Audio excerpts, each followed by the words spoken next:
capacitados para vivermos o propósito de Deus. E a partir de agora, Deus abençoe, seja bem-vindo à Igreja Missão Apacentar na Bahia. Nós estamos ao vivo no Instagram. Deus abençoe a cada um de vocês que está acompanhando a gente nesse momento. No Salmo 103, do versículo 3 a 6, diz assim: O Senhor perdoa todos os meus pecados e cura todas as minhas doenças. Ele me salva da morte e me abençoa com amor e bondade. Ele enche a minha vida com muitas coisas boas e assim eu continuo jovem e forte como a águia. O Senhor Deus julga a favor dos oprimidos e garante os seus direitos. NTLH é a minha versão, mas eu sei que a sua também está próxima de sair. E a gente estava falando no final de semana anterior, no domingo anterior, algumas situações relacionadas com trauma, só lembrando que trauma é uma ferida de natureza neurológica, psíquica, emocional e espiritual, e que significa traumatismo, lesão, contusão, machucado, pancada, batida, golpe, ferimento, choque, abalo, perturbação, comoção, impacto, baque, sofrimento, angústia, tristeza, padecimento, pesar, agonia, aflição, desconsolo e ansiedade. É lógico que nós estamos inseridos em alguma dessas palavras aí quando se fala de trauma, e quem não viveu, quem não sofreu, quem não passou por algum trauma. E nós estávamos falando exatamente sobre os tipos de maltratos.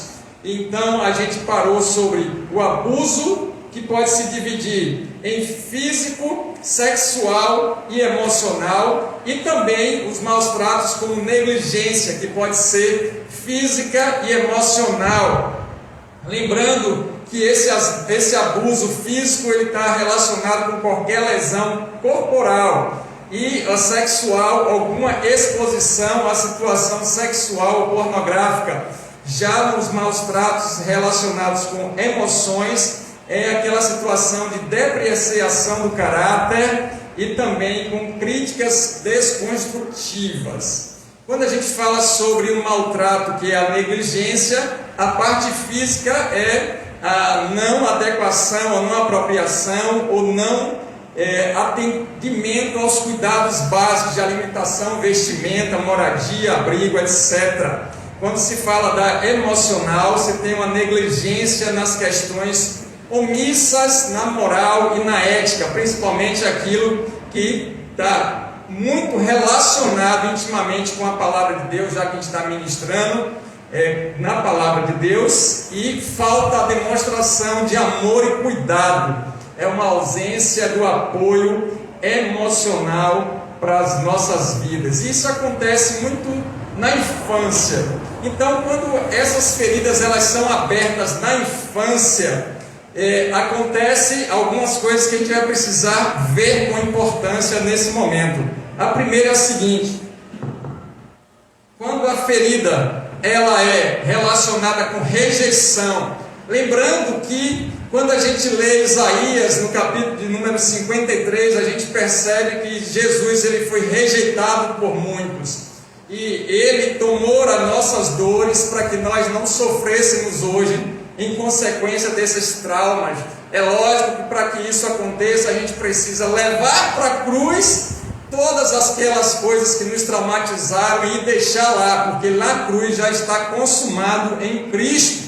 Então o Senhor nos transporta no tempo para que nós possamos averiguar e investigar as nossas vidas, e que nós, através da revelação da palavra, daquilo que o Espírito Santo está falando comigo e contigo, para que a gente possa ser liberto de todos esses traumas, curado dessas feridas traumáticas. E quando a gente é rejeitado na infância, a gente coloca uma situação na nossa vida adulta de escapismo. A gente vai tentar escapar de tudo aquilo que está relacionado com abandono, com rejeição, com alguém não gostar da gente, não querer estar conosco, de nos abandonar mesmo. E ele fica com aquela situação de que tudo que estiver relacionado com o abandono, a gente vai querer escapar, vai querer fugir. E a gente poderia dizer que esses traumas, eles vão fazer com que a nossa mente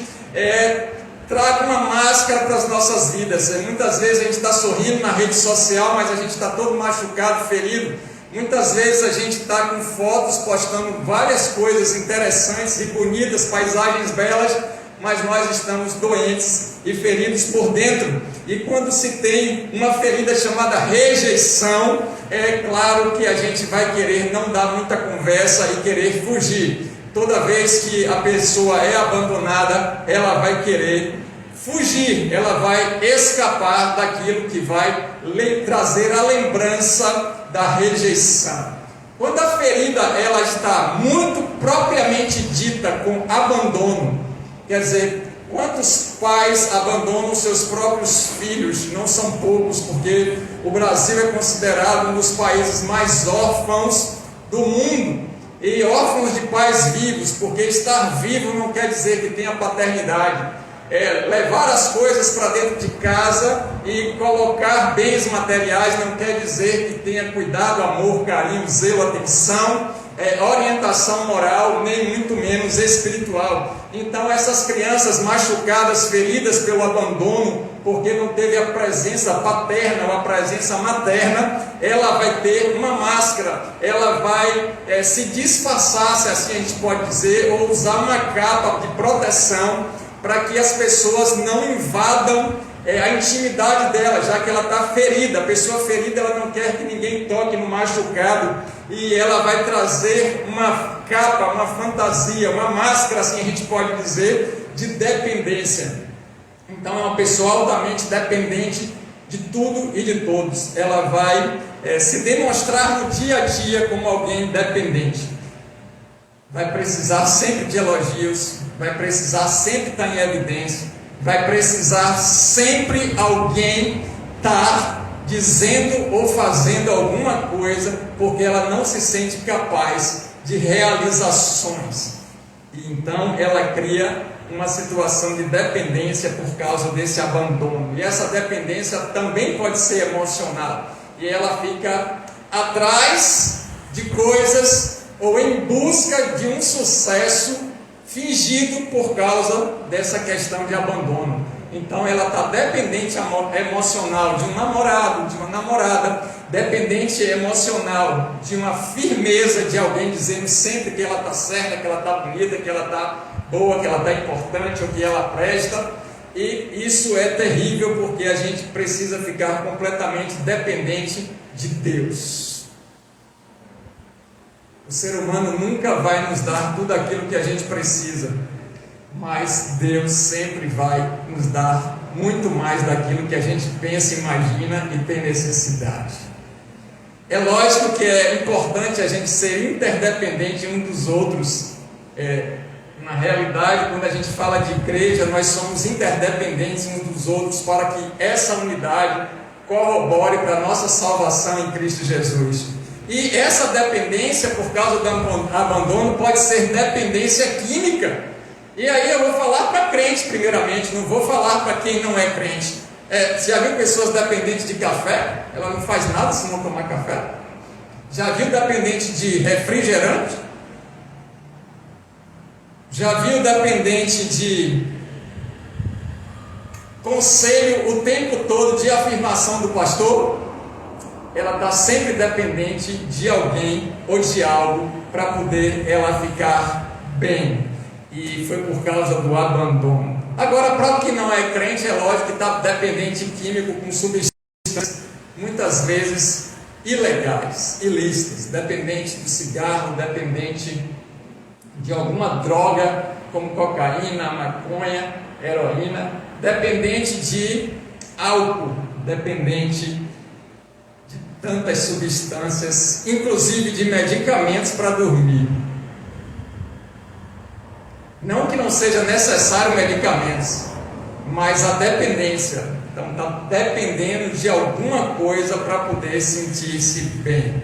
Quando a pessoa tem a ferida da humilhação, não se preocupe em querer decorar todas essas coisas, porque a gente ainda vai ter 2 finais de semana para poder trabalhar sobre essa temática. Eu estou trazendo para você como modo geral, e eu creio que Deus vai falar muito mais com você nessa semana, para que você possa estar aqui domingo que vem e trazer mais alguém com você para poder ser liberto e curado para a glória de Deus. Então é um mês que você vai requerer um esforço seu para que você possa acompanhar esse processo e refletir e orar em cima disso, para que Deus possa trazer coisas do passado, não como hipnotismo ou regressão, nada disso, mas para que aquelas coisas que estão abertas, feridas, que nós chamamos de traumas, sejam completamente ligados, curados para a glória e louvor do nome de Jesus. Humilhação é uma ferida que a pessoa, ao tempo todo na infância, ela ouve palavras contrárias, ela ouve palavras depreciativas, palavras que venham fazer com que aquela pessoa seja subjugada. Ela diz e ouve coisas que não deveriam dentro no contexto familiar, como situações de brigas, violências, e acaba sobrando para a criança. E a criança não só participa, como ela ouve, e ela também acaba sofrendo por essas coisas, e ela é humilhada muitas vezes por parentes, por pais, por aqueles que deveriam ser referências, na realidade se tornam pessoas violentas e agressoras, pessoas que vão fazer e levar os maus tratos. Não é esperado que uma liderança haja dessa maneira, mas, porém, todavia, nem tanto, entretanto, é o que acontece mais. É uma liderança equivocada, errada, apóstata, fora dos propósitos de Deus, e acaba humilhando essas crianças. É lógico que a gente não vai endemonizar tudo, o ser humano é ruim, corrupto mesmo, e ele vai fazer coisas impossíveis. Mas Satanás, sabendo de todas essas coisas, é lógico que ele vai influenciar a liderança, principalmente dos pais, para poder humilhar essas crianças, porque se ela estiver traumatizada, quando ela chegar na fase adulta, certamente ela não vai conseguir viver a plenitude da paternidade de Deus e viver completamente livre de todas essas situações para ter uma vida espiritual abençoada. Então a gente precisa entender todas essas coisas. E a pessoa que é humilhada na infância, ela vai trazer uma máscara de masoquismo. Como é isso? Ela vai gostar, entre aspas, de ser violentada. Ela vai achar que ser violentada é algo que Deus está permitindo para a vida dela, que vai ser bom para a vida dela. E ela vai entender que essa vida de escravidão, essa vida de violência, essa vida de humilhação é algo que num contexto espírita seria a sina, vai ter que viver esse karma.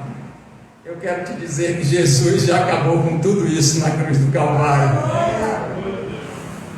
Então, nós não nascemos para poder nos humilharmos ou sermos humilhados por ninguém, mas para nos humilharmos na presença de Deus, para Ele nos exaltar num determinado tempo. Eu não estou provocando uma ira para que você brigue, discuta e violente a outra pessoa, até porque Deus vai tratar com todos aqueles que nos humilharam. Deus vai abater os soberbos e vai dar graça aos humildes, mas a pessoa que foi muito humilhada, ela vai viver uma vida achando que ser violentada é normal, e eu quero te dizer que não é normal violência, ok? A ferida da traição. Quantas pessoas foram traídas? E aqui entra um grau muito grande de mulheres que foram traídas e são traídas ainda pelos seus próprios maridos. E diga-se de passagem que essa traição também está dentro da igreja evangélica, não está fora da igreja evangélica, porque nós somos seres humanos. E quanto seres humanos nós precisamos estar vigilantes quanto a todo esse processo de traição, porque aquele que não é fiel a Deus não pode ser mais fiel a ninguém. O homem, quando perde o temor de Deus, ele não vai ser fiel a mais ninguém, e tenha certeza que ele não vai ser fiel à esposa. Quando chegar na próxima eleição, você procura investigar a vida do seu candidato, porque se ele não é fiel à esposa, que dirá ao povo que vai votar nele?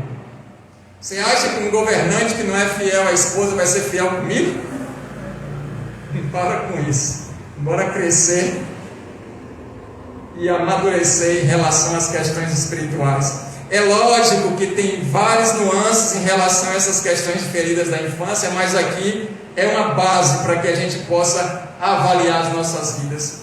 Traição não é só adultério, não é só essa infidelidade conjugal, mas traição é toda vez que a gente promete alguma coisa, faz alguma coisa, combina algo, acorda algo e depois vira para o outro lado e começa a fazer coisas e alianças com outras pessoas ou com outras coisas que não foi aquilo que a gente deu a palavra, porque a palavra do crente é sim, sim, não.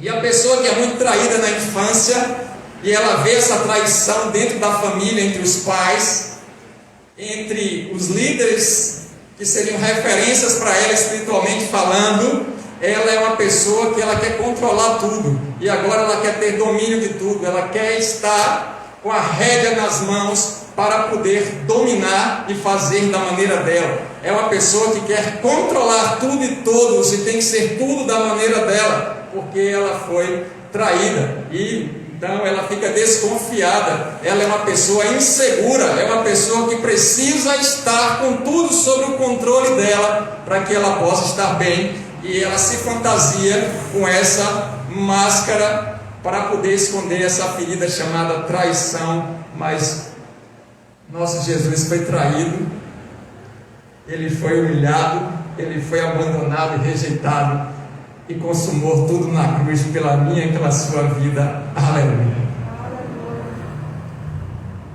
Traído pelos religiosos, por aqueles que conheciam a palavra, pelo próprio povo. E não vai ser diferente com a vida das pessoas se aconteceu com Cristo. Mas a cura também está em Cristo Jesus. A pessoa que sofreu uma ferida na infância chamada injustiça. O que seria injustiça? Algo que ela sempre fica em defasagem, algo que ela está vendo que não é justo, que não é correto, que não é certo, mas ela acaba sofrendo a consequência disso. É como se a gente olhasse hoje para a nossa justiça no país, na representação maior que você pode imaginar e pensar, e você perceber que julgou uma causa que está inconstitucional, e você está dizendo é injusto. Imagine a criança sofrendo essas coisas na infância. Ela vai crescer uma pessoa rígida, rigorosa, cheia de regras, cheia de lei, porque ela quer que não aconteça mais injustiça com ela. Então ela vai ser uma pessoa bastante rígida, rigorosa, e a gente poderia dizer assim, até bruta, uma pessoa um pouco bruta, quem sabe. Mas nós cremos que toda injustiça que foi feita com Cristo, com falso testemunho, com pessoas fazendo tudo aquilo que levaram ele para a cruz, ele sofreu essas injustiças para que nós pudéssemos superar em algum momento da nossa vida, e esse momento está chegando para a gente na missão apacentar. Louvado seja Deus por isso. Então, quais seriam os principais comportamentos de quem vivenciou traumas? Abra aí Provérbios, capítulo de número 8, versículo de número 13. Você estava com a Bíblia aberta em Salmos, você vai para frente e encontra Provérbios, capítulo de número 8, versículo de número 13. Eu estou lendo na Nova Tradução da Linguagem de hoje.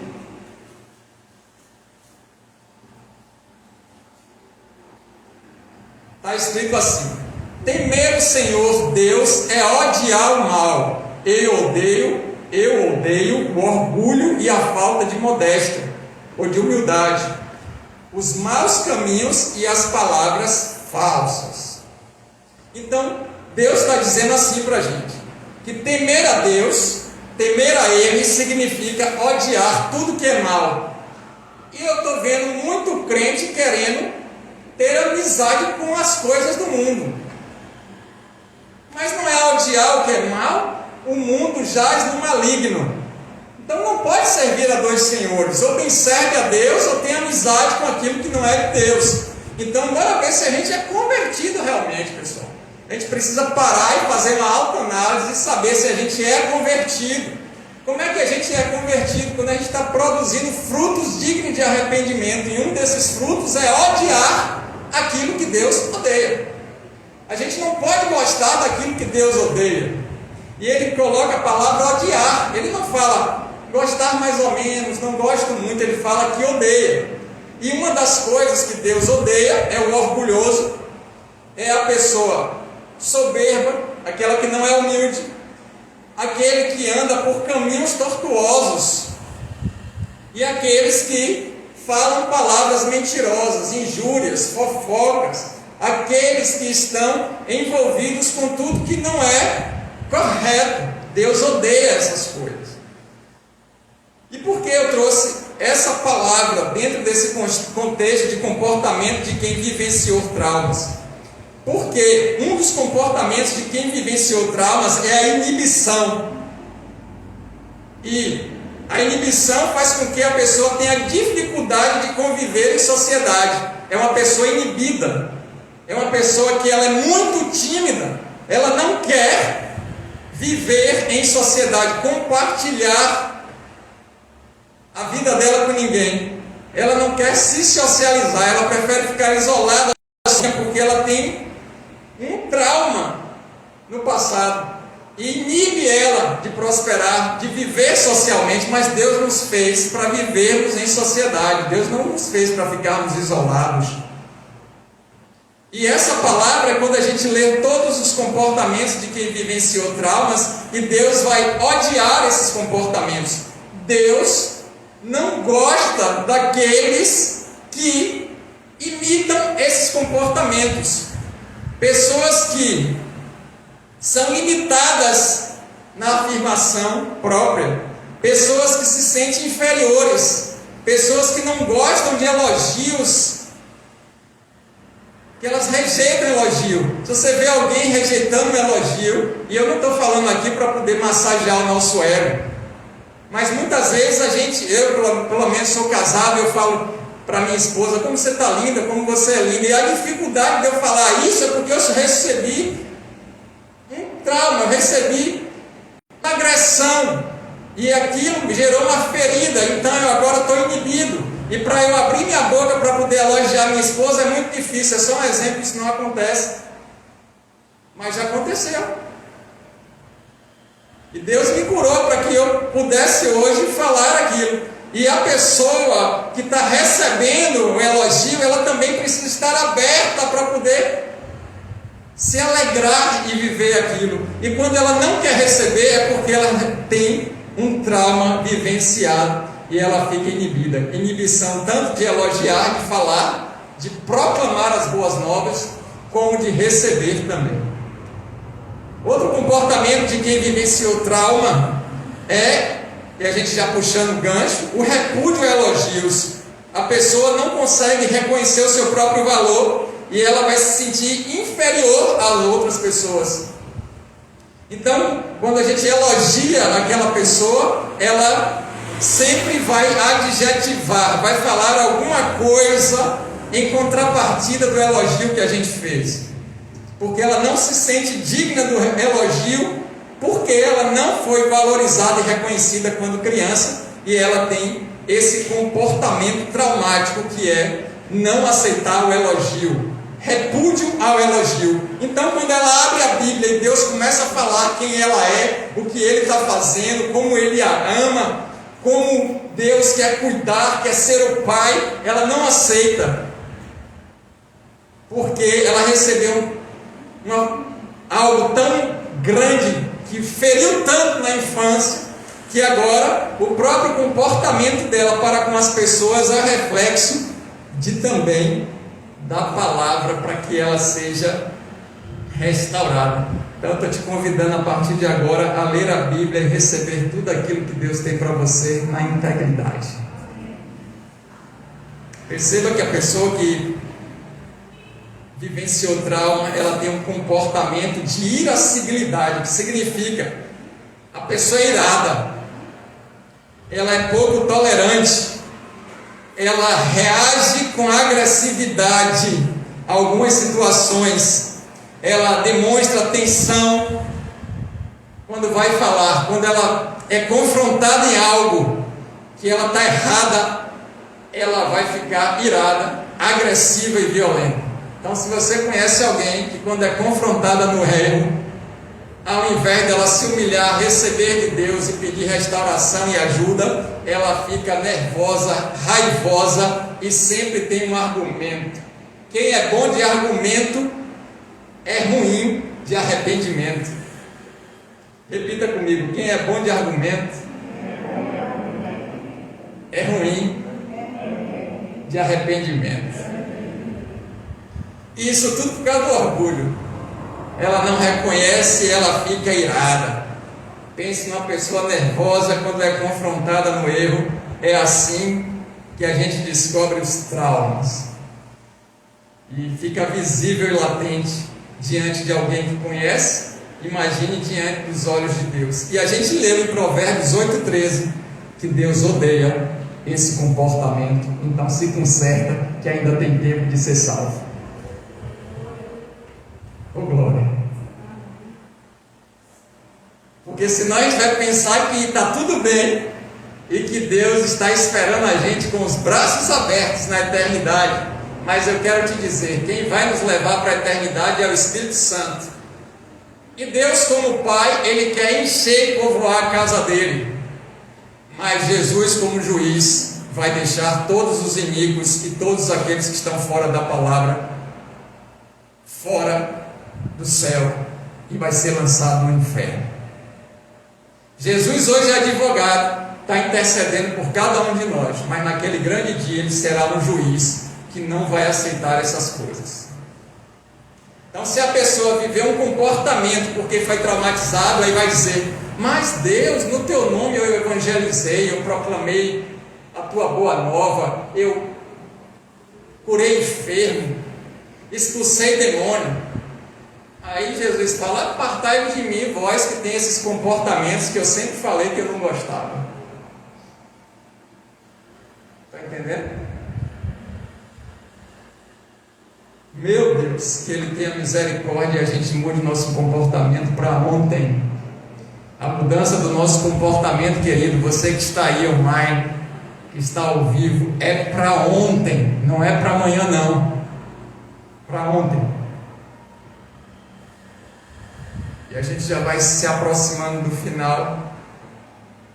E eu só vou dar uma introdução para que você possa voltar semana que vem, no domingo de hoje a 8. Um dos comportamentos que a pessoa tem por causa desses traumas passados é o vício. O vício, ele está sempre relacionado com o trauma. Não significa que todas as pessoas traumatizadas se tornarão dependentes, mas que todos os dependentes passarão por traumas. Todas as pessoas dependentes passaram por traumas, mas nem todos que foram traumatizados são dependentes. Praticamente todas as atividades podem ser viciantes. Tudo pode fazer com que a pessoa tenha vício. De acordo com a nossa submissão, e aí a gente vai ser subjugado àquele comportamento, àquela situação, àquela coisa, àquela pessoa. Isso vai gerar e nos levar a dependências. Dependência física, dependência química, dependência emocional, psicológica, cognitiva, intelectual. Dependências. Mas lembrando que essas dependências são por causa de traumas passados. E tudo na nossa vida pode gerar dependência. Tudo. Daí a gente precisa vigiar. A dependência ela pode se manifestar de qualquer maneira.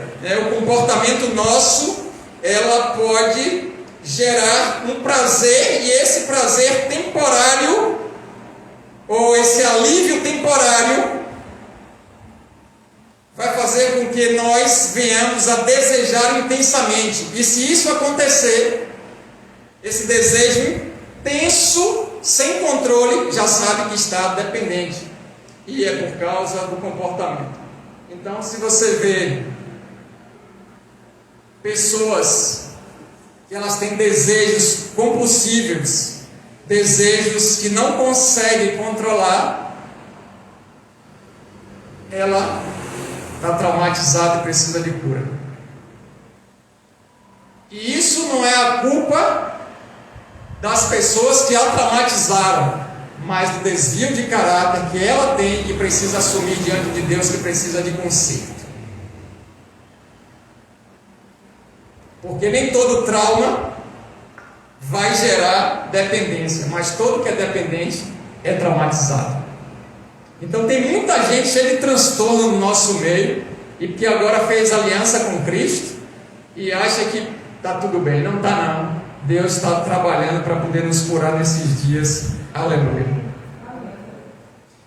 Interessante que as consequências negativas e os desdobramentos ruins vão ser os resultados dessas pessoas dependentes. Vai impedir essas pessoas de fazerem coisas legais, boas, e essas pessoas elas vão ter dificuldade de abandonar essas práticas, porque agora ela está viciada. É liberada substâncias no nosso organismo que vai nos causar essa dependência, e uma delas, e mais importante, são as dopaminas. Vai ter ligações neuronais que vão precisar de dopamina. Imagine uma pessoa que tomou um café esporadicamente, e ali foi ativado dopamina. Eu vou falar o número só para você entender a proporção. Liberou ali 7 dopaminas por causa daquele café gostoso que a pessoa tomou. Quando ela está viciada no café, ela libera 7.000 dopaminas. Então ficou muito mais difícil agora dela conseguir se libertar. Imagine que isso vai servir, eu falei café, para não dizer a respeito da pornografia, porque a gente ainda vai trabalhar sobre isso depois. Então a pessoa que ela viu uma cena pornográfica, e ali está manchado na mente, e vai trabalhando, e sempre que ela vê uma cena pornográfica, vai ser liberada dopamina, até o momento que ela vai estar com uma quantidade grande de dopamina, para poder ela se sentir bem e ter prazer. E daqui a pouco ela começa a ter comportamento para ir atrás da produção daquelas dopaminas. E daqui a um dia, ela está com uma quantidade de dopamina no organismo que ela não consegue mais ficar livre se ela não tiver ajuda da palavra de Deus para libertar. Porque a única maneira de se libertar disso é a palavra de Deus entrando nessa parte cognitiva, intelectual e emocional para subjugar o comportamento lascívico, adúltero, imoral e pornográfico. Estou falando isso porque é o que mais está manchando a igreja de Jesus Cristo nesses dias. Ok? Então, pessoas que não estão curadas nessa área, e aí ela começa a ter uma atividade sexual muito jovem, porque ela está toda traumatizada por causa dos pais. Uma moça, imagine, uma moça que geralmente acontece assim, com mais casos com mulheres do que com homens, porque o machismo vai dizer para o homem: saia e pode se encontrar com todas as ovelhas, prenda as suas ovelhas que o meu bode está solto. Realmente é o bode que é filho das trevas, e a gente vai ter que cuidar das nossas ovelhas para que os mercenários, para que os lobos e para que os bodes não peguem. A gente não vai juntar bode com ovelha no mesmo lugar que a gente cuida, no mesmo aprisco, não vai poder. E essa menina traumatizada, ela vai atrás de tudo aquilo que vai liberar dopamina. É claro que ela vai começar a namorar com 11, 12 anos, com 13 anos ela tem relação sexual, com 14 ela está dependente, com 15 ela está completamente presa, e com 16 ela já tem tanta ligação espiritual que agora é um emaranhado de aranha, e ela está numa teia de aranha. Você já viu um inseto quando cai na teia de aranha? Se você nunca viu isso, faça esse teste, você vê o que a aranha faz. E para ela se libertar dali, meu filho, agora a brecha foi nos pais. Pais imorais e filhos traumatizados. É tempo de conversão, porque Jesus veio fazer com que os corações dos pais estivessem para os filhos e os filhos convertidos aos corações dos pais. São dias de conversão dos corações dos pais aos filhos, dos filhos aos pais. Se o pai e a mãe estão andando em imoralidade, e não somente sexual, tudo que for corrompido, que não está de acordo com a palavra de Deus, isso é imoralidade. Abre uma brecha para os filhos se desviarem do caminho do Senhor e ficarem presos e cativos na mão de Satanás por muito tempo. Então é tempo de restauração das nossas famílias. E aonde é que está a fonte e a brecha? Orgulho, a idolatria do orgulho. Não dá o braço a torcer. Vivendo de máscara, de mentira, se enganando, não buscando ajuda. A brecha do orgulho, idolatria, traz uma caixa de demônios chamada imoralidade. A imoralidade entra e aí a rebelião. Os filhos que não obedecem aos pais, aí você já sabe o que eu estou falando. E ainda os pais apelidam os filhos dizendo que são aborrecentes. Ainda amaldiçoa, e aqueles que seriam curadores, instrumento de cura, ainda gera mais trauma para o inimigo deitar e rolar e fazer o que quiser. A gente só está começando os estudos sobre traumas, e eu te convido a voltar no domingo que vem, para que você possa entender esse processo e construir diferente a sua geração. Amém? Vamos nos colocar de pé para a gente ceiar nesse momento.